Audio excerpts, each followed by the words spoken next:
어떤 사람들은 물건을 구입할 때 이것이 제일 비싼 건가요? 하는 사람이 있고, 어떤 사람은 이것이 제일 튼튼합니까? 하는 사람이 있고, 또 어떤 사람들은 이것이 최신상품이죠? 하는 사람이 있고, 또 어떤 사람은 이거 진짜입니까? 근데 통계를 내보니까 우리나라 사람들 같은 경우는요, 이거 진짜 맞아요? 이렇게 묻는 경우가 굉장히 많이 있다는 거죠. 왜냐하면 짝퉁이 좀 많아서 그런가 봐요. 이거 진짜입니까? 이 질문은 우리 신앙인들이 가지고 있어야 될 질문인 것 같습니다. 그렇게 말씀하셨는데, 말씀 전하시고 설교하셨는데 그거 진짜입니까? 그 진리 맞습니까? 영적인 거 맞습니까? 그거 진짜입니까? 옛날에 제가 책 제목을 한번 봤는데 이게 아니네. 그 책 제목이 참 재밌죠. 근데 이 책을 누가 썼냐면 미국에서 목회하는 목사님이 썼는데, 교회 안에서 가르치고 있는 것 가운데 성경에서 떠나 있는 게 너무 많이 있다라는 거예요. 그래서 그것들을 정리하면서 책 제목을 딱 잡기를 이게 아니네. 네, 진짜가 아니고 가짜인 경우가 많기 때문에 그런 것 같아요. 그래서 하나님의 말씀 들을 때 잘 듣고, 오늘 본문 말씀에 있는 대로 들은 것에 유념해야 돼요. 마음에 잘 간직하고 표준으로 삼아야 됩니다. 그래야 흔들리지 않고 잘 분별할 수가 있거든요. 가짜가 난무하는 시대, 절대적인 진리가 아니라 상대적인 진리가 판을 치는 시대. 그러니까 상대적인 진리가 딱 들어서게 되니까 기독교에도 구원이 있고, 불교에도 구원이 있고, 이슬람도 구원이 있고, 모든 종교에 구원이 있더라, 이렇게 나오고, 그다음에 모든 것들에 신이 깃들어 있다. 범신론이 나오거든요. 모든 것들에 신이 깃들어 있다. 이쪽 방향으로 흘러가기 때문에 가끔 하나님의 말씀을 전할 때에도 이 잘못되이, 조금 생각 잘못되이 전하는 경우가 있어요. 그리고 지금은 뭐 좀 영지주의가 많이 이렇게 판치지 않기 때문에 그러는데, 육신을 입어, 이게 영지주의예요. 사람의 육신에 하나님의 영이 임해서 메시아가 되었다라고 하는 영지주의적 사고인데, 하나님께서 육신이 되어 해야 되는데 육신을 입어. 그러니까 이런 표현들을 강단에서도 많이 쓰고 있거든요. 영주주의 이단의 표현이죠. 그러니까 진짜입니까? 맞습니까? 진리입니까? 이걸 잘 분별해내는 것이 굉장히 중요하죠. 그래야 우리가 진리에서 떠나지 않아요. 오늘 본문 말씀대로 하면 떠내려 가버리게 되는 거잖아요. 말씀을 잘못 듣고 진리를 잘 분별하지 못하게 되면 잘못되이 떠내려 가버리게 되거든요. 구원에서 멀어져 버리거든요. 그래서 이 영적 진리라고 하는 것은요, 하나님의 이 약속, 하나님께서 분명히 말씀하신 이 못 박아 놓으신 진리와 연결이 되기 때문에 굉장히 중요합니다. 바르게 서 있어야 구원인데 열심히 쫓아갔는데 진짜가 아니면 구원을 받지 못하게 되거든요. 그 진리 안에 바로 선다라는 것이 굉장히 중요하죠. 그러니까 항상 우리가 잘 살펴봐야 돼요. 진짜 복음인지, 진짜 신앙인인지, 진짜를 전하고 있는 건지, 아니면 자기의 생각을 전하고 있는 건지. 이 말씀을 기록을 할 때 우리가 들은 것이라고 할 때 이게 복음이거든요. 진리거든요. 근데 이 진리가 조금씩 당시에도 섞여 있었다라는 거예요.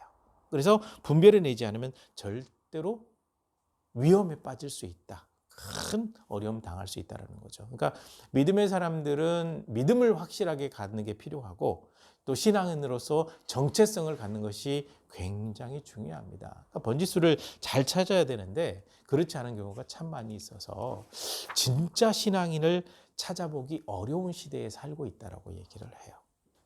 정말 신앙이 좋은 줄 알았는데, 정말 좋은 사람인 줄 알았는데, 가족들 얘기 들어봤더니 아니고, 같이 사는 사람 얘기 들어봤더니 아니고, 같이 일하는 사람 얘기 들어봤더니 아니고, 이렇게 되는 경우가 있어서 저거 진짜인가? 그래서 많은 사람들이 회의에 빠지는 거죠. 기독교는 진짜 종교인가? 진리를 믿는 사람들이 맞는가? 네, 이런 혼란에 빠지게 되는 거죠. 그렇기 때문에 우리가 정체성 가지고 바른 믿음을 가지고 진짜 신앙인으로 살지 않으면 이 세상은 더 위험해질 수밖에 없다라는 거죠. 그리고 또 한 가지는요. 하나님께서는 말씀하신 대로 행하시는 분이에요. 하나님께서 말씀하신 것 가운데 바꾼 것도 물론 있어요. 바꿨을 때 모세가 생명 걸고 기도하니까 바꿔주시고 몇 가지 바꾼 건 있어요. 그런데 대체적으로 하나님께서는 말씀하신 것을 그대로 이루시는 분이기 때문에 하나님의 말씀에 늘 주목해야 돼요. 하나님의 말씀에 주목을 해야 됩니다. 굉장히 중요하거든요. 그리고 하나님의 말씀에 주목하는 것뿐만 아니라 더 중요한 것은요, 말씀대로 사는 겁니다. 건강에 대해서 관심이 많다 보니까 개인들마다 가지고 있는 건강 비결이 다 있어요. 근데 건강 비결 들어봤을 때 혹시 모르는 거 있던가요? 어떤 사람은 계단 오르기, 어떤 사람은 해독 주스, 어떤 사람은 당근, 많아요. 굉장히 많아요. 근데 사실 그 사람들이 그걸 지켜나가고 이제 몸을 지킬 수 있는 비결이 뭐냐면요. 그것을 끝까지 하고 있는 거거든요. 지키는 거거든요. 근데 사실 듣고 따라가는 사람들은요. 사실 3개월 넘기기 쉽지 않습니다. 아니 어떤 경우는 한 달도 채우지 못해서 잊어버리는 경우도 많이 있거든요. 아는 게 중요한 게 아니라 사는 거거든요. 그리고 주일마다 설교 듣지만요. 혹시 생전 처음 듣는 얘기 있어요? 아니요. 다 알아요. 아는 얘기인데 문제는 뭐냐면 말씀대로 살지 않는다라는 거거든요. 아는데 안 살아요. 영적인 신앙의 비결은 아는 대로 사는 건데 안 살아요. 그리고 심지어는 하나님의 말씀을 알긴 아는데 그 말씀을 그대로 믿지를 않아요. 네. 큰 문제거든요. 그러니까 말씀대로 실천하고 산다고 하는 것이 결코 쉬운 일은 아닌데 진짜 하나님 앞에 바르게 서 있는 신앙인은요. 말씀을 알 뿐만 아니라 말씀대로 사는 사람이라는 거죠. 그 이유가 분명히 여기에 나와 있습니다. 하나님의 말씀대로 살지 않으면 벌을 받는 거예요. 그 하나님께서 말씀하실 때 직접 음성을 들려주시면 참 좋을 것 같죠. 근데 저는 무서울 것 같아요. 하나님께서 말씀하시면. 왜냐하면 출애굽기 20장 봤을 때 하나님의 음성이 들릴 때 얼마나 강력하게 탁 떨어졌는지 마치 듣는 사람들이 죽어버릴 것 같은 느낌을 가졌다고 하거든요. 그러니까 오늘날도 직접 말씀하신다면 아마 이렇게 두려움에 떠는 사람들이 굉장히 많을 텐데 하나님께서 직접 말씀하실 때가 있으셨고 또 하나님의 사자, 천사를 통해서 말씀하실 때가 있으셨고 또 하나님의 선지자, 사람을 통해서 말씀하실 때가 있으셨고 또 지금은 성경 말씀을 통해서 우리에게 말씀하고 계시거든요. 하나님은 다양한 방법으로 말씀을 하십니다. 끊임없이 말씀을 하시거든요. 이렇게 말씀하시는데 하나님의 모든 말씀은 진리입니다. 진리. 근데 성경에 있는 모든 말씀이 다 하나님의 말씀은 아니기 때문에 분별을 잘해야 돼요. 근데 하나님의 말씀이 왜 진리이냐? 1000년이 지나고 10,000년이 지나도 변함이 없이 그대로 이루어지기 때문에 진리인 거거든요. 그 하나님께서 이스라엘 백성들을 이집트에서 데리고 나와가지고 이집트 사람들과 살면서 그들에게 그 문화에 물들어버린 게 있어요. 이 물을 빼기 위해서 하나님께서 시작하신 것이 무엇이냐면 율법을 가르치기 시작하신 거예요. 율법을 가르치시고 또 직접 말씀하시기도 하셨고 모세를 통해서 기록해서 백성들에게 낭독하게도 하셨습니다. 그리고 광야 생활 40년이 지나고 난 다음에 새로 태어난 세대들에게 모세가 다시 율법을 또 처음부터 끝까지 설명도 해줬죠. 이게 신명기죠. 그러면서 모세가 가나안 땅에 들어가는 그 백성들에게 했던 이야기가 있습니다. 지금 이 모든 율법을 통해서 하나님의 말씀, 하나님의 율법을 여러분에게 가르쳤는데 이것은 생명과 멸망의 길을 여러분 앞에 보여준 겁니다. 하나님의 말씀대로 살게 되면 생명을 얻고 그 땅을 차지하고 그 땅에서 잘 살게 되고 영원히 쫓겨나지 않고 그 누구도 여러분들을 침범하지 못할 겁니다. 그런데 이 말씀을 떠나게 되면 그 땅을 차지하고 잘 살게 되었다고 할지라도 가난하게 될 것이고, 농사 지어놓으면 다른 나라가 와서 다 빼앗아갈 것이고, 궁극적으로 하나님의 진노가 임하게 되었을 때에는 여러분이 그 땅에서 쫓겨나게 될 겁니다. 생명과 죽음의 길, 복과 저주의 길을 여러분에게 알려줍니다 라고 할 때 율법을 가르치고 모세가 그 얘기를 했거든요. 이건 여전히 유효합니다. 예수 그리스도의 십자가 사건을 통해서 구원과 멸망의 길을 하나님께서 우리에게 분명히 놓아놓으셨고 선택하게 하셨거든요. 어떤 걸 선택하느냐에 따라 달라지는 거죠. 예수 그리스도를 믿고 이 길을 선택하면 영원한 생명을, 그렇지 않고 반대 길을 선택하게 되면 영원한 멸망을 받게 되는 거죠. 그러니까 하나님의 말씀대로 살지 않으면 결국은 벌 받습니다.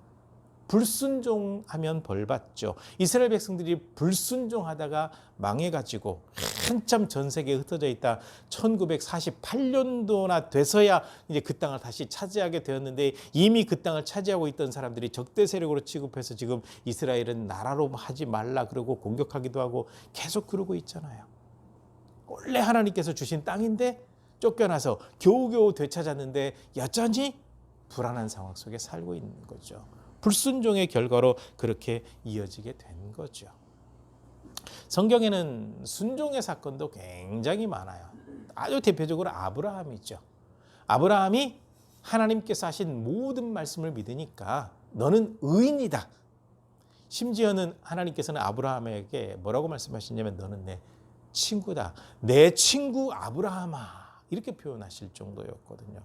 순종할 때 받는 그 복, 이것을 보여준 인물들이 굉장히 많은데, 불순종할 때 하나님의 진노하심을 받는 걸 보여주는 사람도 굉장히 많아요. 오늘날 목회자로 부름 받았다라고 하면 여전히 참 귀하다, 하나님의 특별한 부르심을 받은 사람이다, 이렇게 이제 지목을 하잖아요. 구약 시대 때는 그 역할을 감당했던 사람이 제사장이거든요.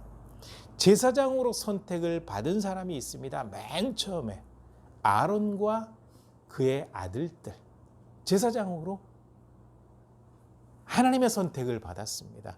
기름 부음 받아서 세워졌죠. 그리고서 이 제사장들에게 뭐라고 말씀하셨냐면, 너희는 내가 말한 대로 반드시 지켜야 한다 그랬어요. 그랬는데 아론의 두 아들 나답과 아비후가 불을 절대로 꺼뜨리지 말라 그랬는데 제대로 관리하지 않다가 꺼뜨려 버리고, 다른 불을 가져다가 자기들의 실수를 만회하려고 한 일이 있었는데 하나님 앞에 말씀대로 순종하지 않은 사건이잖아요. 그러니까 그 불이 나와서 두 사람을 태워서 심판해버리는 일이 있었다라는 거죠. 그 다음에 오늘날 대통령이 되기 위해서 지금도 물밑 작업하는 사람도 굉장히 많이 있잖아요. 대통령 하면 그래도 좀 최고의 권력자잖아요. 네. 이스라엘의 초대 왕 사울이 있습니다. 사울. 키도 커요. 굉장히 잘나서 성경에 뭐라고 기록됐냐면 준수라고 기록이 돼요. 준수하다. 준수라는 이름이 참 많죠. 준수한 사람. 다른 사람들보다 머리 하나 더 있을 정도로 키가 크고 아주 핸섬보이. 이 사람이 왕이 됐습니다. 왕이 되었는데 하나님 앞에서 큰 두 가지 실수를 했죠. 제사장들만 하나님 앞에 제사를 지낼 수가 있는데 자기가 감히 제사를 지내다가 하나님 앞에 한번 혼났고, 그 다음에 출애굽기 17장인가요? 무리바 반석에서 물이 나온 사건이 있고 난 다음에 어떤 족속들이 이스라엘 백성들을 한번 공격했죠. 아말렉, 기억하시는 거죠. 아말렉 족속들이 이스라엘 백성들이 많이 지쳐 있는데 와가지고 공격을 했단 말이죠. 아마 기억나실 겁니다. 모세가 두 손을 들고 있으면 이스라엘이 이기고 손이 내려오면 이스라엘이 지니까 아론과 훌이 종일 붙들고 있어가지고 아말렉을 물리쳤던 사건. 이 사건이 있고 난 다음에 하나님께서 뭐라고 말씀하셨냐면 너희가 저 민족을 앞으로는 영원히 보지 못하게 될 거다. 내가 반드시 진멸할 거다라고 말씀하셨거든요. 그 약속을 그대로 실행하기 위해서 사울에게 명령을 내렸습니다. 너는 병사들을 이끌고 가서 아말렉 족속을 진멸하되 어린 아이들까지 한 사람도 남김없이 사람 싹 죽이고 그들이 키우던 짐승도 다 죽여라. 하나님이 진노하시면 그래요. 하나님의 백성을 감히 건드렸기 때문에 그 족속의 젖먹이 어린 아이까지도 용서하지 않으시겠다라는 거거든요. 그래서 보냈습니다. 근데 하나님의 말씀대로 실천하지 않고 왕도 살려 데리고 오고 짐승들 가운데 괜찮은 것들을 가져와서 하나님 앞에 제사 드리겠다는 명분으로 그런 일을 하고 말았죠. 그래서 너는 이제 네 자리에서 쫓겨날 거다. 하나님의 버림을 받아요. 그러고 나니까 하나님의 영이 떠나고 악한 영이 들어가서 사울이 아주 귀신 들려가지고 괴로워지죠. 불순종이죠. 하나님의 말씀대로 살지 않으면 벌 받는다. 함축적으로 얘기하고 있지만 구약의 모든 사건들을 이 편지를 받고 있는 사람들은 알아요. 히브리서 자체가 유대인들에게 보낸 편지잖아요. 유대인들 가운데 예수님 믿는 사람들에게 보낸 편지, 믿음이 흔들리고 있는 사람들에게 보낸 편지이기 때문에 순종이냐 불순종이냐 이거는 구약의 사건을 통해서 다 알아요. 그래서 하나님의 말씀대로 살지 않으면 벌 받는다. 그다음에 두 번째로 하나님의 큰 구원을 등한시 여기면 큰 일이 난다라는 거죠. 큰 구원. 근데 왜 큰 구원과 작은 구원으로 나눠 놓았을까? 이거는 우리가 좀 생각을 해봐야 됩니다. 큰 구원은 무엇이냐면 예수 그리스도를 통한 구원입니다. 그리고 작은 구원은 이겁니다. 병에서 노임받은 것도 구원. 귀신 들렸다가 나은 것도 구원. 뭔가 잘못되다가 잘 되는 것도 구원. 전쟁에서 승리하는 것도 구원. 이 땅에서 잘 되는 것도 다 구원이라고 표현을 하고 있거든요. 그렇기 때문에 이 편지를 쓰고 있는 히브리서 기자는요. 큰 구원과 일반적인 구원으로 나눠 놓고 생각을 했던 것 같아요. 그런데 왜 그랬을까? 이유는 간단하죠. 잘 한번 보시면요. 우리 주변에서 많이 살펴볼 수가 있는데 사업이 잘 되는 거, 자녀들이 입학과 취업을 잘하는 거, 본인이 계획한 것이 잘 되는 거, 이것을 복받았다고 생각을 하고 만약에 이것이 잘못되면 하나님의 복을 못 받았다고 생각하는 신앙인들이 굉장히 많아요. 보셨죠? 네. 그러니까 많은 사람들이 하나님께서 베풀어 주신 영적인 구원에 관심을 가져야 되는데 이 땅에서 베푸시는 작은 구원에 관심을 갖고 그것을 훨씬 더 크게 여겨요. 이뿐만 아니라 놀라운 역사를 행하시는 하나님께는 별로 관심이 없고 그 기적에만, 놀라운 그 복에만 관심이 있어요. 그렇게 되다 보니까 교회 다니는 사람들 가운데도요 그런 일이 있어요. 제가 얼마 전에 그 얘기를 들은 적이 있는데 이게 몸에 정신적인 질병이 너무 강하게 온 사람이에요. 매일 이 자살 충동을 느끼고 하는데 좀 이제 강남 어디 가게 되면 은사가 있는 목사님이 계세요. 그러니까 모든 사람들이 잘못된 은사는 아니더라고요. 그분에게 가서 같이 기도하면서 성령께서 강권적으로 역사하시니까 한 4년, 5년 동안 이 병원 다니면서 고생해서 하나도 못 고쳤던 사람인데 한 달 동안 정도 계속 매일 가서 예배드리고 기도하는 가운데 성령의 인도하심으로 치유를 받았어요. 그 누구 나니까 얼마나 좋은지 이거 봉사 저거 봉사 하더니 한 3, 4개월 지나고 나니까 아, 내가 나을 때가 돼서 나았나 보다. 그러고 나더니 결국 교회를 떠나더라는 거죠. 그러니까 비단 뭐 그분뿐만 아니라 굉장히 많은 사람들이 그렇다라는 거죠. 그러니까 결국은 하나님의 큰 구원에는 관심을 두지 않고 등한히 여기고 다른 부분에 초점을 맞추고 있다 보니까 결국은 하나님과 멀어져 버리게 되는 거죠. 그러니까 하나님의 큰 구원, 예수 그리스도를 통한 구원, 여기에 초점을 맞춰야 돼요. 그러니까 뭐 사업이 잘 될 수도 있고 안 될 수도 있고 몸이 건강할 수도 있고 그렇지 않을 수도 있고 자녀들의 진로가 잘 열릴 수도 있고 그렇지 않을 수도 있고 이 부분은요, 하나님의 인도하신 가운데 지금 당장 아닌 것 같지만 시간 지나고 나면 하나님의 방법으로 다 잘 되는데 당장 그것만 보니까 안 되는 것 같아요. 하나님은 이 바둑판에 뭐 바둑을 두는 바둑 기사라고 하나님을 두고 이제 생각한다고 한다면 보통 뭐 바둑을 두는 사람들은 뭐 몇 수십 수를 다 내다본다고 하잖아요. 하나님은 천수, 만수, 10만 수 이상을 내다보시는 분이잖아요. 그 정도로 각자 모든 삶에 관심 있고 이끌어 가시는데 당장 작은 여기에 초점을 맞추다 보니까 하나님께 복 받았네, 못 받았네 이렇게 나오거든요. 근데 하나님의 관심은 거기에 있지 않습니다. 이 땅을 살아가는 동안 잠시 어렵고 안 되고 이런 일이 있겠지만 궁극적으로 이 땅에서 필요한 것들을 다 공급해 주시기 때문에 예비하시거든요. 근데 진짜 하나님의 관심은요, 구원이거든요. 구원. 이 땅에서 잘 되는 게 아니라 구원이요. 하나님의 거룩한 백성으로 하나님 나라에까지 도달하는 거. 가다가 낙오하는 사람들이 굉장히 많습니다. 굉장히 많아요. 왜냐하면 참 험하거든요. 제 친구가 전에 해병을 갔어요. 해병대를 가서 해병이 아니라 해병대를 갔는데 가자마자 8km 구보를 시키더래요. 구보를 시켜가지고 낙오되는 사이 집으로 돌려보내버리고 또 가서 지쳐 있는데 또 시키더래요. 그렇게 해가지고 몇 차례 그렇게 굴리고 난 다음에 살아남은 사람들만 해병대 입대.